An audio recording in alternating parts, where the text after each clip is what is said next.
नमस्कार, news state Uttar Pradesh Uttarakhand देख रहे हैं आप। मैं आपके साथ सैयद उवैस अली। मियाँ जी किधर चले कि आज खास पेशकश में हम मुरादाबाद के अंदर मौजूद हैं और मुरादाबाद लोकसभा क्षेत्र में जो सबसे ज्यादा वोट है मुस्लिम समुदाय का, खास तौर पे वो 48% है। मुरादाबाद के फिलहाल हम जमा मस्जिद चौक पर हैं। यहाँ पर तमाम मुस्लिम आबादी है और मुस्लिम समुदाय का यहाँ पर जो वोट बैंक है उस पर हम खास चर्चा करने का प्रयास करेंगे कि लोकसभा चुनाव 2024 में मियाँ जी किधर चले, मुसलमान जो लोग हैं वो किधर वोटिंग करने वाले हो रहे हैं, क्या उनके मुद्दे हैं, किन किन मुद्दों पर वो इस बार वोट करेंगे। और जो लोकसभा चुनाव 2024 है, हालांकि तारीखों का ऐलान हो चुका है। पहले चरण के अंदर मुरादाबाद के अंदर में मतदान होना है और 19 अप्रैल को जो मतदान होगा, यहाँ का मुसलमान क्या सोचता है मतदान को लेकर भी और क्या उसके मुद्दे हैं और किन मुद्दों पर इस बार मुसलमान वोटिंग करता नजर आएगा। साथ ही साथ ये भी जानने का प्रयास करेंगे कि आखिरकार क्या मोदी को मुसलमान का सहारा मिलेगा और फिर 400 पार का जो मोदी ने नारा दिया है क्या वो साकार होगा या नहीं।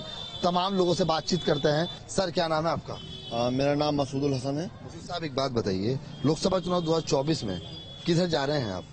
देखिए, हम तो इंडिया अलायंस की तरफ ही जाएंगे और इंडिया अलायंस को पूरी तरह से, पूरी ताकत से मजबूत करेंगे, जिससे कि ये जो इस वक्त केंद्र में बैठी हुई सरकार है जो जनता का खून चूस रही है, जिसने कोरोना के अंदर भी जनता का खून चूसा और उसके बाद भी जनता का आज तक खून चूस रही है, इलेक्टोरल बॉन्ड पे कोई जवाब नहीं दे पा रही है, सरकार को हम उखाड़ के देखेंगे। देखिए, मुसलमानों का सिर्फ एक मुद्दा है कि यहाँ पर संविधान से सरकार चले, देश संविधान से चले और ये जो धार्मिक उन्माद फैलाया जा रहा है और धर्म के नाम पर सांप्रदायिकता की राजनीति करी जा रही है वो बंद होनी चाहिए। मोदी जी का नारा है 400 पार का, क्या देखते हैं आप, क्या सोचते हो उस नारे से? मोदी जी का नारा कुछ भी हो सकता है, वो 400 क्या वो 500 पार भी बोल सकते हैं, लेकिन वो मैं ये समझता हूँ 200 से पार नहीं जा पाएंगे। इतिहास उठा के आप देख लीजिए, भाजपा का जनसंख्या इतिहास उठा के देखिए, 1992 के बाद ये कारण ही कारण आपको मिलेंगे। बाबरी मस्जिद शहीद होना सबसे बड़ा कारण है। ठीक है, फैसला आ गया, फैसले को मुसलमानों ने एक्सेप्ट कर लिया, लेकिन वो फैसला हुआ है, इंसाफ नहीं हुआ। चलिए, मैं आपसे असदुद्दीन ओवैसी को लेकर के एक सवाल करता हूँ। 20 सीटों पे ओवैसी ने चुनाव लड़ने का फैसला बना लिया है, मूड उनका हो गया, हो सकता है कभी भी ऐलान कर सकते हैं, मुरादाबाद भी उसके अंदर शामिल है। क्या मुसलमान जा सकता है ओवैसी के साथ? देखिए, ओवैसी साहब जिस तरह की भाषा बोलते हैं उस भाषा से हमारे हिंदू भाइयों को दुख पहुंचता है और हम लोग, देखिए साफ कहूं तो ये डेमोक्रेसी है, जमहूरियत है और जमहूरियत में सर गिने जाते हैं, शख्सियत की कोई औकात नहीं होती। मैं अपनी 1.5 ईंट की मस्जिद लेकर के अलग बना लूं और दूसरे को शामिल ना करूं तो मैं जमहूरियत में मजबूत नहीं हो सकता, ना मैं सत्ता में आ सकता। तो इसीलिए हम लोग जिस तादाद में हैं, हम ये कर सकते हैं कि जो हमारे सेकुलर हिंदू भाई हैं उनके साथ मिलकर के सत्ता बना सकते हैं और इन लोगों को दूर रख सकते हैं सत्ता से, सांप्रदायिक लोगों को। तो ओवैसी साहब इस कुव्वत में नहीं है और ना वो आ सकते हैं। किधर जा रहे हैं चाचा 2024 में? क्या नाम है आपका? 2024 मेरा नाम सलीम आरसी है। मैं किधर देंगे? हूँ पूरा जिला नहीं, उत्तर प्रदेश, ये जो गठबंधन बना है समाजवादी पार्टी और कांग्रेस का और राष्ट्रीय पार्टी शामिल है इसके अंदर, सब सेकुलर और मुसलमान उसके साथ एक तरफा जाएगा। और भाजपा से जो आपने सवाल करा मुसलमान नाराज क्यों है, वो सिर्फ इसलिए नाराज है कि चंद मुसलमान थे उसके अंदर, मुख्तार अब्बास नकवी, आज उनका जिक्र नहीं है, किनारे कर दिया। सैयद शाहनवाज अली, उन्हें किनारे कर दिया। पार्षद बड़ा छोटा सा एक भुनका होता है, एक नामित पार्षद भी नहीं दे सकी भारतीय जनता पार्टी। विधानसभा और लोकसभा तो बहुत बड़ी बात है, फिर भी ये चाहते हैं कि मुसलमान हमारे साथ रहेगा। अरे देहो तो कुछ। और ये गठबंधन की आपने बात कही, कांग्रेस को क्या जनाधार मानते हो उत्तर प्रदेश में? भाई, उत्तर प्रदेश में जनाधार कांग्रेस का गठबंधन बनने के बाद है। जब ये मिल गए सब, तो जो सांप्रदायिक ताकतों को हटाना चाहते हैं वो सब इस गठबंधन के साथ हैं और इस गठबंधन को वोट देंगे। हमारा जैसे लोकसभा है, डॉक्टर एसटी हसन लोकप्रिय सांसद, जिसे उत्तर प्रदेश का बेस्ट अवार्ड हासिल हुआ है अपने बोलने पर। मेरे होश के अंदर मुझे सन 77 से एमपी याद है मुरादाबाद के, कभी कोई एमपी पार्लियामेंट के अंदर इतना नहीं बोला, कभी इतिहास ही नहीं लगाई पार्लियामेंट के अंदर जितनी एसटी हसन साहब ने लगाई। और हर मसाइल को, चाहे वो देश के हित में हो, जनता के हित में हो, मुसलमानों की कोई बात आई हो, कभी एसटी हसन खामोश नहीं हुए। 5 विधायक भी अभी फिलहाल समाजवादी पार्टी के मुरादाबाद मंडल के अंदर में है। आप क्या मानते हैं कि टिकट को लेकर काफी समस्याएं हैं? क्या एसटी हसन को टिकट होना चाहिए या नहीं होना चाहिए? बिल्कुल एसटी हसन को होना चाहिए। एसटी हसन साहब पहले 6.5 लाख वोट लाए थे, 7.5 लाख वोट लाएंगे। भारतीय जनता पार्टी के जो उम्मीदवार हैं मजबूत, उन्होंने लोग छोड़ रखे हैं मुसलमानों में, जो भ्रम फैला रहे हैं लखनऊ में कि एसटी हसन कमजोर है। भाजपा ये चाहती है कि एसटी हसन को टिकट ना हो। बिल्कुल लोगों की प्रतिक्रिया आनी शुरू हो गई है कि गठबंधन को खासतौर से मुसलमान चाहता है। कुछ नवयुवक लोग हमारे साथ हैं, उनसे बातचीत। चाचा क्या नाम है आपका? मेरा नाम सैयद असद कमाल। कमाल साहब एक बात बताइए, 2024 में किधर चलेगा आप? हम गठबंधन की तरफ चलेंगे। क्यों? यूं चलेंगे कि यही मोदी जी, योगी जी, ये वो थे जिन्होंने हिंदुस्तान की पब्लिक को धोखा दिया और कहा कि हम गड्ढा मुक्त करेंगे, 15-15 लाख रुपए खातों में आएंगे, 15-15 लाख रुपए खातों में आएंगे और लोगों को मकान बना के देंगे और नौकरियां हम करोड़ों के हिसाब से नौकरियां देंगे। तो आप देख लीजिए, गड्ढा मुक्त की हालत यह है कि आए दिन एक्सीडेंट होते रहते हैं, गड्ढों की बुरी हालत है। और रही 15 लाख रुपए की, तो आजकल लोगों को बैंक में पैसे डालना मुश्किल पड़ रहा है। ये नहीं पता कि वो वापस आएंगे पैसे या नहीं आएंगे। बैंकें प्राइवेट में चली गई, बिजली भी प्राइवेट में चली जाएगी। हमारे जो सुना है कि इलेक्शन बाद ये प्राइवेट में चली जाएगी। हर चीज प्राइवेट को दे दी है, अडानी अंबानी को, देश को, इस हिंदुस्तान को, हमारे हिंदुस्तान को, सारे हिंदुस्तान को, हिंदुस्तानियों के देश को भेज दिया इन्होंने अडानी अंबानी का हाथ। हिंदुस्तान प्यार, मोहब्बत, भाईचारे के संकेत देने के लिए वाला देश है और इसी को यहाँ पे गंगा जमनी तहजीब का देश भी कहा जाता है। तमाम और लोग होंगे, उनसे चर्चा करने की कोशिश करें। मियाँ किधर चले आप 2024 चुनाव में? हम साहब गठबंधन की तरफ हैं। गठबंधन की तरफ बड़ी मजबूती से बता रहे हैं, आखिरकार क्यों? क्या गठबंधन में क्या खूबी नजर आ रही है? गठबंधन एक ऐसा सेकुलर गठबंधन है ये, जिससे कि तमाम फिरके, तमाम मज़ाहिब के लोग इससे फायदा उठाएंगे और हमारा शहर जो है हमेशा सेकुलर शहर रहा है और सेकुलर लोग यहाँ से इलेक्शन जीते हैं। और हमारे में बेहतरीन जो एमपी राष्ट्रीय साहब मौजूद रहे हैं, उनसे बेहतर यहाँ कैंडिडेट नहीं है और अल्लाह ने चाहा वही इलेक्शन जीतेंगे और ये सीट वही निकाल सकते हैं। ठीक है, अनाज की बात करते हैं। अनाज मिला है, खाने को मोदी जी ने दे दिया है, स्वास्थ्य के लिए आपको आयुष्मान कार्ड दे दिया है, तमाम तरह की योजनाएं दी हैं, फिर आखिरकार इतनी दूरी क्यों? हम ये चाहते हैं कि हमें तो ना तो मुफ्त का कार्ड मिले और ना हमें मुफ्त का अनाज मिले। हमें रोजी रोटी मिलना चाहिए और हम अपनी मेहनत से कमाएं और उससे हम रोटी कमाएं और खाएं और हमारे बच्चों को अच्छी तालीम मिले ताकि हम अपने बाजुओं पर, अपने पैरों पर खुद खड़े हों। हम 2 किलो अनाज के लिए लाइन नहीं लगाएं भीख की तरह। हमें अपनी मेहनत का पैसा चाहिए, हमें रोजगार चाहिए। तमाम लोग हैं जो बात करना चाहते हैं, खासतौर से मुरादाबाद का जो मुस्लिम वोटर है उसके मन में फिलहाल गठबंधन को लेकर के भी तमाम चीजें चलती हुई नजर आ रही हैं। कुछ युवा हैं, उनसे बातचीत करने का प्रयास करेंगे। क्या नाम है भैया आपका? नसीम अंसारी। नसीम अंसारी साहब, 2024 में किधर जा रहे हैं आप? 24 में परिवर्तन आने की संभावना है, परिवर्तन आएगा। कैसा परिवर्तन आएगा? महंगाई, बेरोजगारी चरम सीमा पर है और महंगाई, बेरोजगारी को देख करके ही मुसलमान तो वोट करेगा।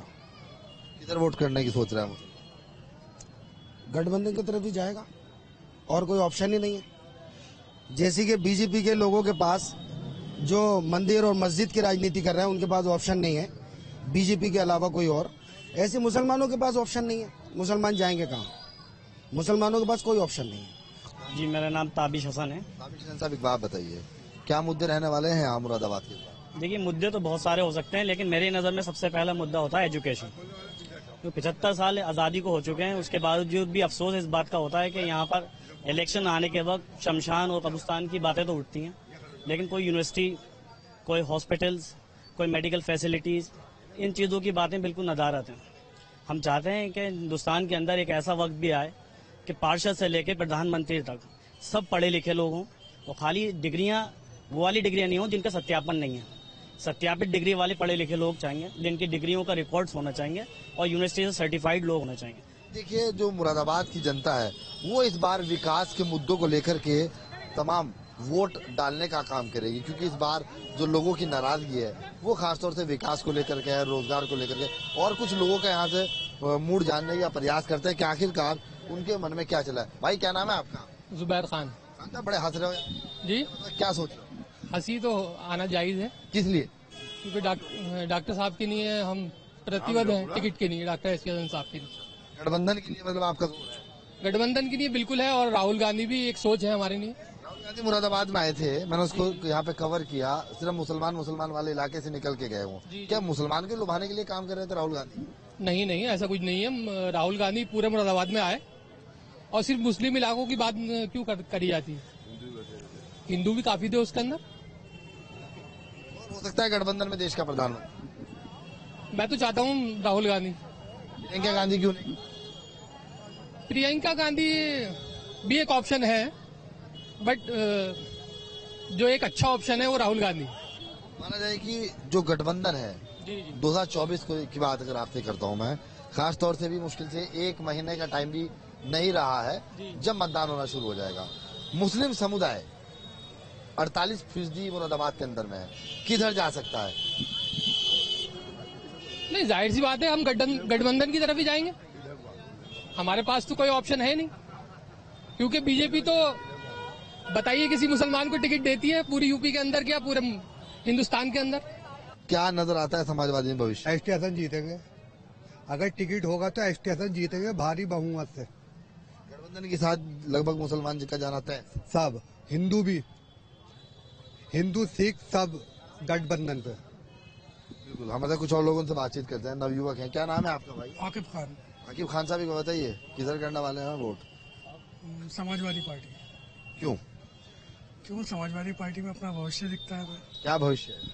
समाजवादी पार्टी जब आई थी तो उसने बहुत कुछ दिया था पढ़ने लिखने वाले बच्चों को, इन्होंने क्या दिया? बहुत सारी स्कीम्स दी हैं। नहीं, बताइए क्या स्कीम दी है? समाज एजुकेशन जी ने लैपटॉप दिया था और टैबलेट दिया था, काफी सारी एजुकेशन के ऊपर बहुत सारा काम किया था उन्होंने। जो नवयुवक लोग हैं वो खास तौर से ये मुद्दा मानते हैं कि एजुकेशन का ही मुद्दा रहेगा। नहीं, एजुकेशन और रोजगार मेन मुद्दा तो यही है। मेरा नाम नौशाद अहमद। नौशाद भाई, एक बात बताओ, जब ये बोल रहे थे तो आप बड़ा ध्यान से सुन रहे थे, बड़ी मुस्कुराहट है आपकी, कुछ ना कुछ मुस्कुराहट आपके अंदर से बयां करना चाहती है। कहो क्या मुस्कुराहट के पीछे क्या छुपा है? ये मुस्कुराहट के पीछे नहीं, जो भी काम करेगा, जो कैंडिडेट अच्छा काम करेगा हम वोट उसी को देंगे। ज्यादातर हम गठबंधन की तरफ हैं, जो भी अच्छा काम करेगा वोट हम उसी। कौन करेगा अच्छा काम? अब जो भी अच्छा कैंडिडेट होगा, जो भी हम जिसको परखें, और यही मुरादाबाद का होगा, बाहर वाले पे हम भरोसा नहीं करते हैं। देखिए, नवयुवक का भी यही कहना है, खास तौर से जो रोजगार की बात है उसको लेकर के काफी चर्चा है, और लोगों का मूड जो है रोजगार को लेकर के काफी संघर्षशील लग रहा है कि संघर्ष करेंगे तो उनको रोजगार मिलेगा, परिवर्तन चाहते हैं। क्या नाम भैया आपका? असद हसन। असद साहब, किधर जा रहे हैं 2024 में? हम तो डॉक्टर एस टी हसन साहब को देंगे वोट। अच्छा, अगर एस टी हसन साहब को टिकट नहीं हो पाता है तो? ना, ऐसा नहीं है, क्यों नहीं हो पाएगा उन्हें? 1% मान लो ना, होगा 100% होगा, क्योंकि उन्होंने काम ही ऐसे करे हैं जो होगा। कौन कौन से काम किए उन्होंने यहाँ पर? मतलब गैस पाइपलाइन बिछवाई यहाँ पर मुरादाबाद में, और काफी काम है जो करे। ये लाइटें जली हुई दिख रही हैं आपको, ये भी उन्होंने लगवाएंगे सारी। नगर निगम ने कुछ नहीं किया? नगर निगम ने कुछ भी नहीं करा, मुस्लिम एरिया में कुछ काम नहीं हुआ। मुसलमान की सोच कुछ ऐसी बन चुकी है कि बीजेपी जो है सिर्फ वो हिंदू मुस्लिम की बात करती है, हिंदू तत्व की राजनीति। मुसलमान की सोच है ये, या पर्टिकुलर उनके दिमाग में बस चुकी है बातें? ना, ये बीजेपी वाले करते हिंदू मुस्लिम की राजनीति है, सिर्फ हिंदू मुस्लिम मंदिर मस्जिद, बस, इसके अलावा कुछ नहीं। चलो, एक मैं राम मंदिर के अलावा दूसरा बताइए। आपको पता नहीं? ज्ञानवापी, मथुरा, कितनी मस्जिदें हैं ऐसे, संभल, ताजमहल, बहुत मस्जिदें हैं, आपको अभी पता भी नहीं है। मुझे सारी जानकारी है कि कहाँ कहाँ कौन कौन सी मस्जिद है और मंदिर है, वो बात तो ठीक है। संभल की आपने बात करी, वहाँ पे हरि का मंदिर बताया जाता है, ठीक है, कि उसको तोड़कर मस्जिद बनाई गई थी। इसी पे आप तर्क कर रहे हैं, यही बात है? यही है। अब बताएं आप, हिंदू मुस्लिम यही तो करते हैं, मंदिर मस्जिद। कभी कहा वो नहीं करा विकास के लिए, ना रोजगार के लिए कुछ करा, ना विकास के लिए कुछ करा। हमारे कुछ और युवा उनसे बातचीत है। क्या नाम है भैया? फरीद नियाजी। नियाजी साहब, एक बात बताइए, मौलाई आदमी हो आपसे यार, किधर जा रहे हो 2024 में? जी, गठबंधन की तरफ जा रहे हैं। बड़ी मजबूती के साथ कह रहे हैं गठबंधन के साथ में। गठबंधन के तो खुद मुझे फाड़ से नजर आने शुरू, मैंने खुद देखा है। जैन चौधरी छोड़ के भागे गठबंधन में। देखिए, जो गद्दार हैं वो पहले ही से गद्दार थे, अब वो छोड़ के भाग रहे हैं तो भागेंगे, मगर हम लोग जो हैं गद्दार नहीं है, वफादार लोग हैं, और हम जानते हैं कि गठबंधन के अलावा हमारा कोई और ऑप्शन है ही नहीं। बीजेपी से नाराजगी है और किसी से नाराजगी नहीं है, क्योंकि बीजेपी कभी मुसलमानों को जो है चैन से नहीं रहने दे रही। 2024 का प्रधानमंत्री अगर नरेंद्र मोदी बनते हैं तो आप देखना नहीं चाहते कुर्सी पे? नहीं, हम क्यों देखना चाहेंगे साहब, बिल्कुल नहीं देखना चाहते। और मुरादाबाद से डॉक्टर एस.टी. हसन जो है बहुत ज्यादा हम सबके चाहते हैं और उन्हीं को वो टिकट मिलेगा। आपने कहा ना को उन्हें क्यों, उनका टिकट क्यों कटेगा? कटने का चांस ही नहीं। देखिए मैं बताऊं आपको, आप उन्हीं के आसपास के एरिया में पता करके देख लिए, पार्षद के बाद पास जाने के लेटर लिखवाने में जितना टाइम लगता है उससे कम एमपी के पास जाकर लेटर लिखवा लें आप। बिल्कुल। देखिए और लोगों को यहाँ से मुंह टटोलने का प्रयास करता है, खास तौर से नवयुवक को देखते हैं कि उनके क्या मुद्दे, वो क्या सोचते हैं। क्या नाम है आपका? मोहम्मद रिहान। रिहान साहब ये बताइए 2024 में किधर किसके साथ हैं, किधर जाएंगे? गठबंधन के। क्यों?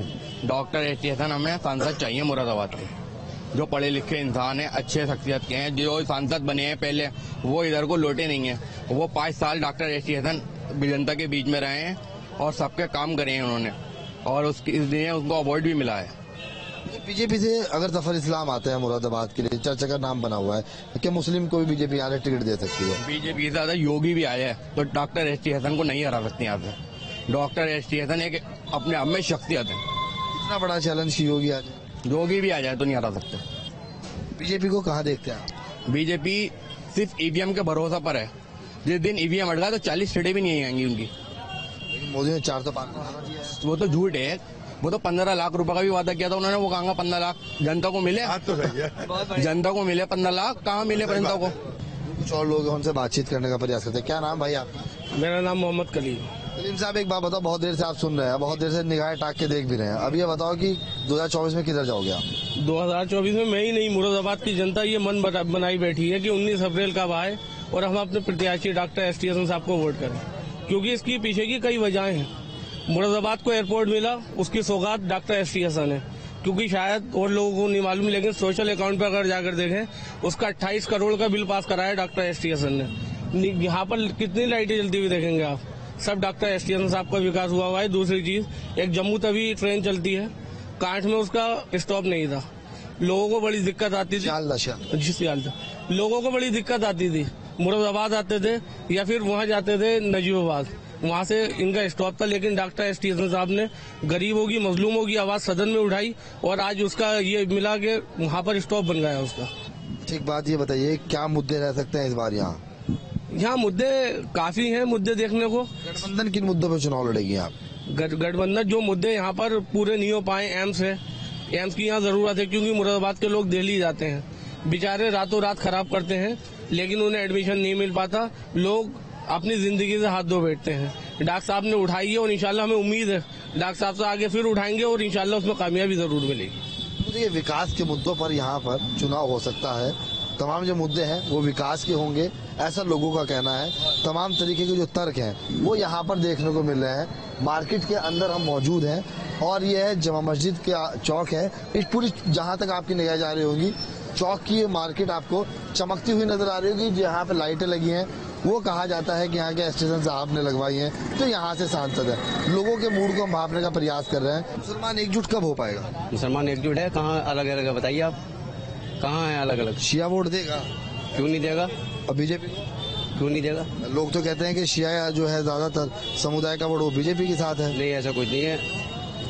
आपके बार जो है गठबंधन को है सारा वोट, वो यूं क्या अभी तक कुछ नहीं हुआ, सिर्फ जुमलों के अलावा कुछ नहीं हुआ, सिर्फ ये जुमलाबाज सरकार है, इसने कुछ नहीं करा आज तक। एक हमारे मात्र डॉक्टर एस.टी. हसन मुरादाबाद शहर के ऐसे सांसद हैं जो 30 रुपए में सिर्फ मरीजों को देखते हैं, जो शहर को बहुत सहूलत मिलती है। जो उनकी ग्रेड का डॉक्टर इस वक्त कम से कम 500, 700 और 1000 रुपए लेता, लेकिन वहाँ कोई भेदभाव नहीं किसी तरह का और ना किसी को कोई शिकायत है उनसे। बीजेपी के साथ क्या मुसलमान नहीं जा रहा है इस बार 2024 में? मोदी जी ने 400 पार का नारा दिया है, तो बड़ा सोच के नारा दिया होगा ना। हाँ, तो वो ये मोदी जी की बात है। वैसे मुसलमान किसी कीमत पर नहीं जुड़ने वाला, क्योंकि मुसलमान से बीजेपी जुड़ना ही नहीं चाहती। आखिरकार जो गुस्सा है वो इन्हीं चीजों को, गुस्सा मुसलमान गुस्सा करता ही नहीं। मुसलमान गुस्सा नहीं करता, मुसलमान तो अपना रहबर चुनता है। मुसलमान मोहब्बत का भूखा होता, मोहब्बत के साथ, प्यार के साथ जो मुसलमान के साथ कार्रवाई करे, मुसलमान उसका है। मुसलमान किसी से गुस्सा नहीं करता, कोई लड़ाई कोई झगड़ा नहीं होता। बिल्कुल, देखिए तमाम जो तरह की प्रतिक्रियाएं हैं वो लोगों की मिलने शुरू है। क्या नाम है सर आपका? अनवर भाई, 2024 में किधर जाएंगे आप? इंडिया गठबंधन जी। मजबूत मानते हैं गठबंधन को? जी मजबूत है गठबंधन यूपी? बिल्कुल मजबूत है। कैसे? पश्चिमी उत्तर प्रदेश जो हमेशा मजबूत रहा है, समाजवादी का किला रहा है वो। आप 5 विधायक देख लीजिए उठा के हमारे यहाँ। गठबंधन में जयंत जी आए थे, छोड़ के चले गए। अरे ये तो ऐसा होता है कि यहाँ पर बहुत से लोग अफसर की राजनीति करते हैं, उन्हें अफसर की राजनीति करनी होती है, अपना मतलब निकालना होता है, वो निकालते चले जाते हैं, वो फिर दोबारा आ जाएंगे वापस। कोई प्रॉब्लम नहीं है उसमें, कोई प्रॉब्लम नहीं है भाई। और भी उनसे बातचीत करते हैं। एक बात बताइए सर, किधर जा रहे हैं 2024 में? एक बार फिर 400 पार हो रहे हैं। मोदी जी फुल बहुमत से सरकार ला रहे हैं। आप देख सकते हैं 1 किलोमीटर दूर सांसद साहब का घर है और क्या माहौल है यहाँ का, कैसी भीड़, कैसा जाम। कभी दरवाजे से निकल के आम जनता की आवाज नहीं सुनी उन्होंने। मगर इस बार मोदी जी जो काम कर रहे हैं, इस वक्त गठबंधन मुसलमान हिंदू ये नहीं चलेगा। इस बार काम चलेगा, जो काम करेगा उसकी सरकार बनेगी। आप बेफिक्र रहिए, ये कुछ आपसी भेदभाव और ये जुमलेबाजी से अब सरकार नहीं बनेगी। जो काम करेगा वो सरकार बनाएगा। आप बताइए, अभी लोगों की हमने यहाँ पे राय जानने की कोशिश करी, ज्यादातर लोगों की ये राय निकल के सामने आती है कि भारतीय जनता पार्टी हिंदू तत्व की राजनीति करती है, मंदिर मस्जिद के मुद्दे बना रही है। ये परिवारवाद के लोग कह रहे हैं, जब तक ये समाजवादी का चश्मा नहीं हटाएंगे इन्हें विकास नहीं दिखेगा। विकास हो रहा है, किस तरीके से हो रहा है, इन्हें अपना चश्मा हटाना पड़ेगा परिवारवाद का। जब तक परिवारवाद का चश्मा नहीं उतारेंगे इन्हें कहीं विकास नहीं दिखाई देगा, पूरे हिंदुस्तान में विकास नहीं दिखाई देगा। आप देखिए वर्ल्ड वॉर के टाइम पे भी आज मुसलमान अच्छा खा रहे हैं, अच्छा पहन रहे हैं, अच्छा ओढ़ रहे हैं। तो देखिए तमाम जो तरीके के तर्क हैं, लोगों के प्रतिक्रियाएं हैं, वो मिलनी शुरू हो गई। और फिलहाल हम जमा मस्जिद के उस चौराहे पर मौजूद हैं। हम आपको यहाँ से दिखा भी देते हैं एक बार तस्वीरें कि जो मुरादाबाद है, खास तौर से यहाँ पर अभी रमजान का टाइम है, चारों तरफ आपको भीड़ नजर आ रही होगी। यहाँ पर जो आपको रश नजर आ रहा है, ये रमजान के महीने को लेकर के तमाम दुकानें, बाजार यहाँ पर खुले हुए हैं। और लोगों की जो प्रतिक्रियाएं हैं लोकसभा चुनाव 2024 को लेकर के, वो यही है। खास तौर से इस बार मुसलमान मुरादाबाद का गठबंधन की तरफ को ज्यादा झुकाव देता हुआ नजर आ रहा है। और भारतीय जनता पार्टी के साथ भी जो मुसलमान है वो जुड़ा है, उससे कहीं ना कहीं मुसलमान वोट बैंक में बहरहाल सी बात है कि 2 फाड़ तो होते नजर आएंगे। आधा वोट बीजेपी के पलड़े में भी मुसलमान का जा सकता है। ऐसे में लोकसभा चुनाव 2024 के बाद निर्णय साफ हो जाएगा। और ये भी अभी कुछ दिन के बाद साफ तौर पर नजर आना शुरू होगा कि जो 2024 का ताज है वो किसके सर पर तजने वाला हो रहा है। और मोदी सरकार के द्वारा जिस तरह से काम किए गए हैं उसकी भी लोग सराहना करते हुए यहाँ पर नजर आ रहे हैं। हालांकि अब देखना यह है किसके सर पर 2024 का ताज चढ़ता है और कौन दिल्ली की कुर्सी पर आपको नजर आना शुरू होगा। वीडियो जर्नलिस्ट समिंदर के साथ सैयद दुआ सली, न्यूज स्टेट, मुरादाबाद।